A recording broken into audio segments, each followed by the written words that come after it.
Con ngựa. Con ngựa.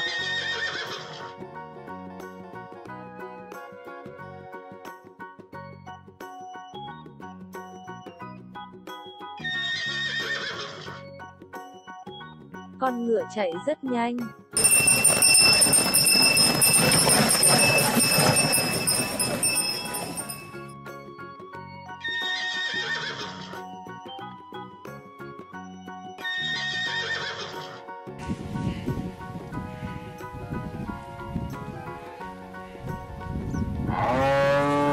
Con bò.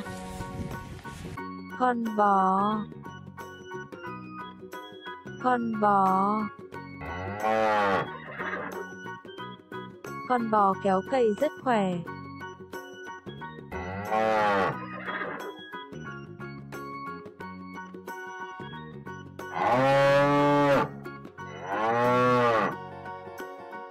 Con cừu.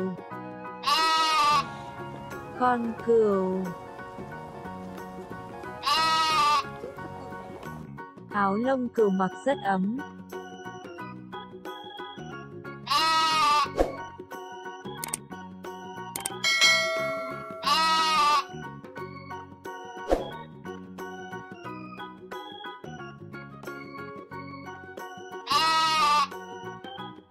Con hươu cao cổ.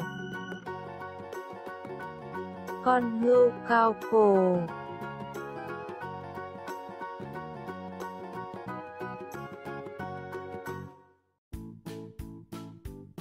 Con hươu có cái cổ rất dài.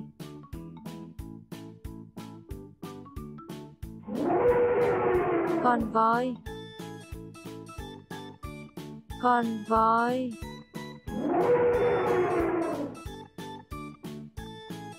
Con voi có cái vòi rất dài.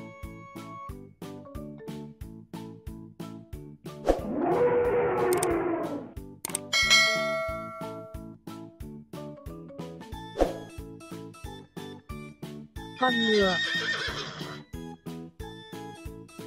Con bò. Con cừu.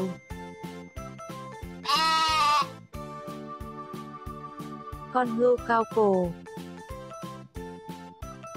Con voi.